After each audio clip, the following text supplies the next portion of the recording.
Hello everyone. Welcome back to the channel. Welcome back to our Eastleigh save. We are taking on Grimsby today as it is on television, of course, so you guys have got to see that. We might get a little bit of money for that, which will be very, very nice. Otherwise, I can talk you through kind of what's happened so far.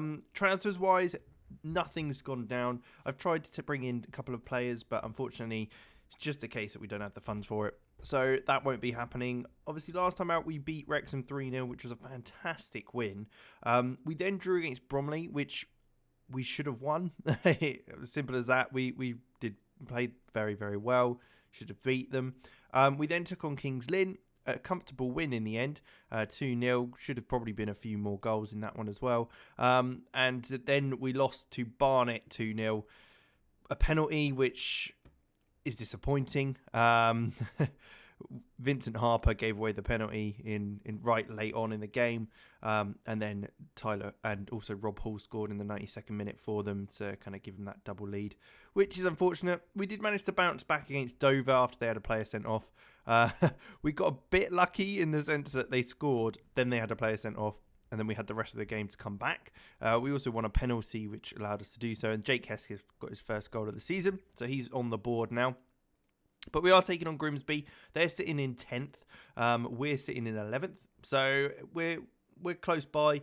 We have got a couple of games in hand. So if we won those two games, we would jump right up to 3rd. So we've got plenty of room for getting back into the playoffs. We're only sitting in 5th because of that game in hand that we've got over other teams. But yeah, otherwise we're doing okay. We're doing all right. There's a few players in the squad that I've already kind of decided will probably move on at the end of the season.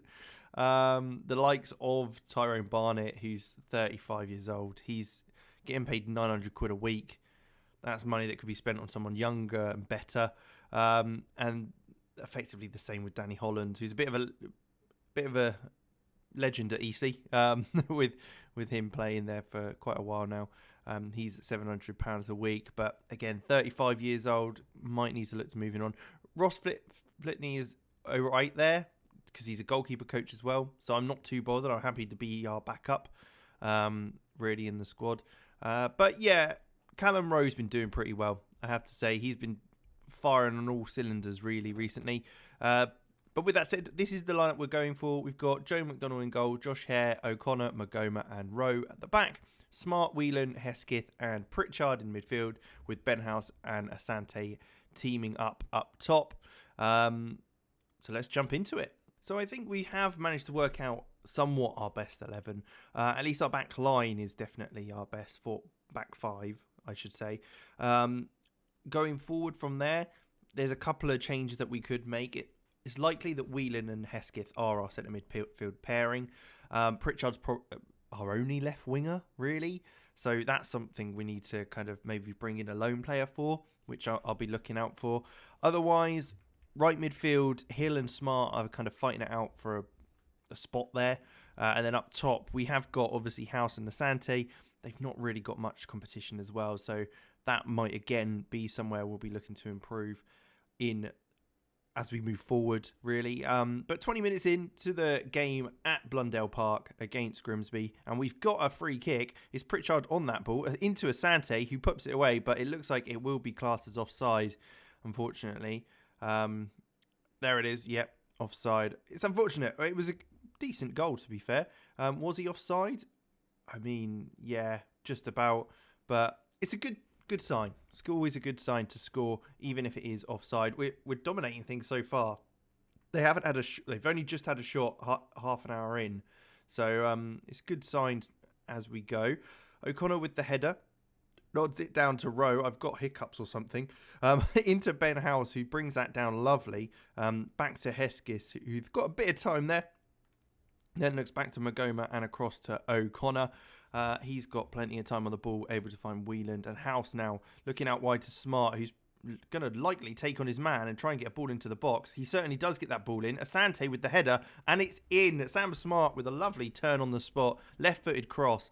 And Asante is arriving late into the box to head home.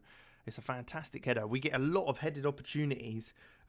We just need to make sure that they go in. And Asante's done so there, which is great. Sam Smart with a little turn here, little pirouette and left-footed cross. Finds Asante at the back post, who nods it away. 1-0. And it's half-time. 1-0 up at half-time. Looking very, very good so far. A balanced mentality seems to be the way to go at this stage. I don't want to push too much. And I don't really want to change anything going forward. I think I'm pretty happy with just leaving it as it is. Some of our loan signings have been very, very good. I mean, Magoma and Rowe have both been fantastic in that back line. O'Connor's been a great signing, and Hare's been pretty decent as well. We have got Bradshaw, who's a young 19-year-old from the academy. That is kind of our backup right back at the moment.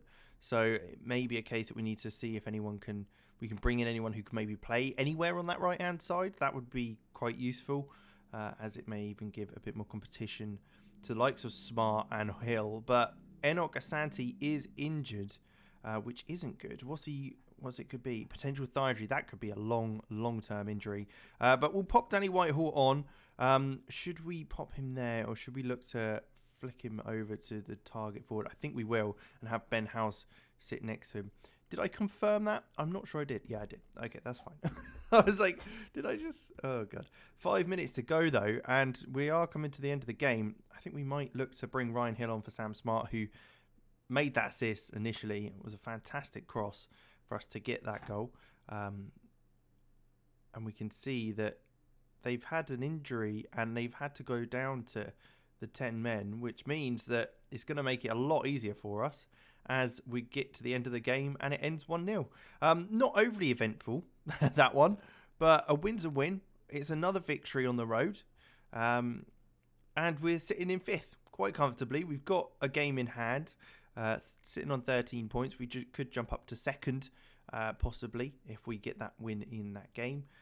Otherwise, pretty happy with things. We're getting a few scouting updates. So, like Johnny Yefeko, I mean, he's got big potential, apparently, but with only... I mean, look at those technicals. That's not... I think I might need to improve my scouts and their decisions.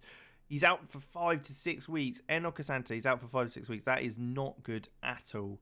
That's going to give us some problems. So we might be looking in the transfer market to see if we can bring anyone in, maybe a striker on loan or something. But as you can see, we're already over our wage budget by £421. So that's really not going to help us going forward.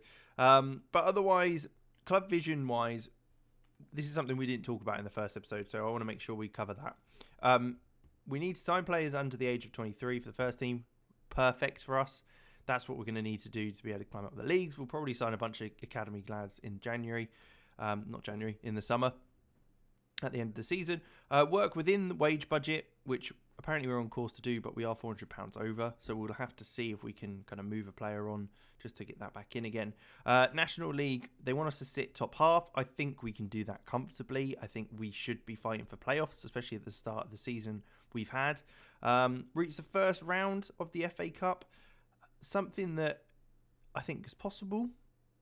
It'd be quite nice to have a little run in that. And then you've got the FA Trophy, which is reach 4th round. Again, it's not really too bothered about that. But next season, they do want us to be reaching the national playoffs. And then by 2024, they want us in the League 2. I'm hoping to get up there a little earlier than that. At least I can accept not this season. Maybe next season I'd like to be up there, following on from us having a whole year with the boys. And then we can go into that second year, get in promotion. But we'll have to just see how things go. It might be a case we can do it this year, but we don't know. Our data hub is up and running, so we'll have to take a look at that at some point properly. But for now, I'll be able to just kind of use that where necessary. Hopefully, we can use it to its full advantage. Aerially, you can see where we sit aerially. That just shows how many headers we've had. Lots of headers, and we've got very strong heading, which we do, and that's why we're using it. We've got massive players. We've got players with great ability in the air. So we're going to use it. But there you go. We will leave it at that. We'll be back again in a few more weeks' time to see how we get on. But thank you very much for watching. Hope you enjoyed. Make sure you like and subscribe as always. And I will catch you in the next one.